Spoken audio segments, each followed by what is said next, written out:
রেসিলেশন issue যদি resolve না করেন এবং সেই রেসিলেশন ইস্যু যদি রিজলভ না হয়, conflict will keep coming up.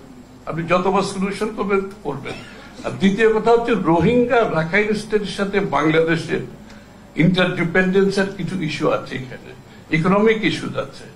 কারণ সোশ্যাল ইস্যু আর ইকোনমিক ইস্যু কিন্তু আপনি সেপারেট করতে পারবেন না এখানে। সুতরাং রাখাইন স্টেটের যে ইকোনমিক ইস্যু, এটা আপনাকে অ্যাড্রেস করতে হবে, এবং ইকোনমিক ইস্যু অ্যাড্রেস করলে এটা বাংলাদেশ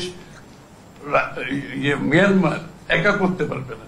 এখানে মিয়ানমারে যাদের ইন্টারেস্ট, যাদের ইকোনমিক ইন্টারেস্ট আছে দেশগুলোর, জাপান আছে, থাইল্যান্ড আছে, তারপরে আপনি চায়না তো আছে, চায়নার মতো করে যাদের ইন্টারেস্ট, যারা মায়ানমার সহ হইবেন আমাদের ওই অঞ্চলের যারা আসিয়ান কান্ট্রিজ আছে, যাদের ওখানে ইকোনমিক ইন্টারেস্ট আছে, তার সাথে বাংলাদেশ রাখাইনের যে মায়ানমারের যে ইন্টারেস্ট, ইকোনমিক ইন্টারেস্ট থাকবে, সেটা কিন্তু আমাদেরকে সেখানে কাজ করতে, একদিকে রেসিলেশন, একদিকে ইকোনমিক ইন্টারডিপেন্ডেন্সটা আমাদেরকে ওখানে আনতে হবে।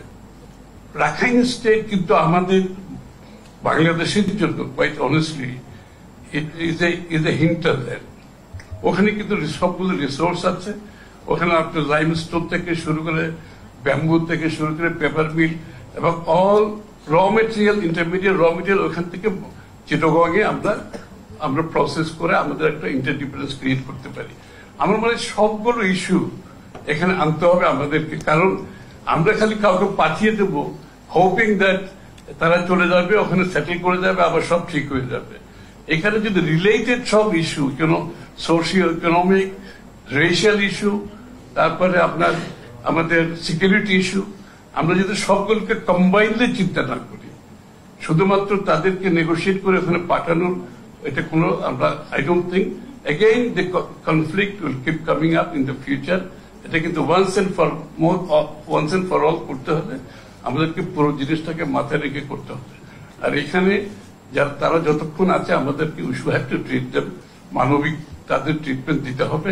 কারণ আপনারা যদি তাদের সমস্যার, আমরা যদি যতদিন বাংলাদেশ ওরা থাকবে, ওদেরকে যদি প্রপার ওদের সমস্যা অ্যাড্রেস করতে না পারি, এটা কিন্তু না হয় লোকালরা যাতে ক্রাউডেড আউট না হয় from the labour market, that is also have to ensure. তাহলে আমার ইকোনমিক সাইডে আমাদের কিন্তু কিছু কাজ হবে। যতদিন রিপেট্রিয়েশন না হয়, তাদের একটা কন্ট্রিবিউশন থাকবে।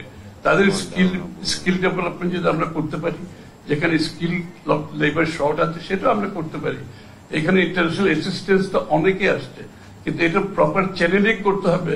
আসলে এই পপুলেশনটাকে আমরা how best we can use for our economic purpose.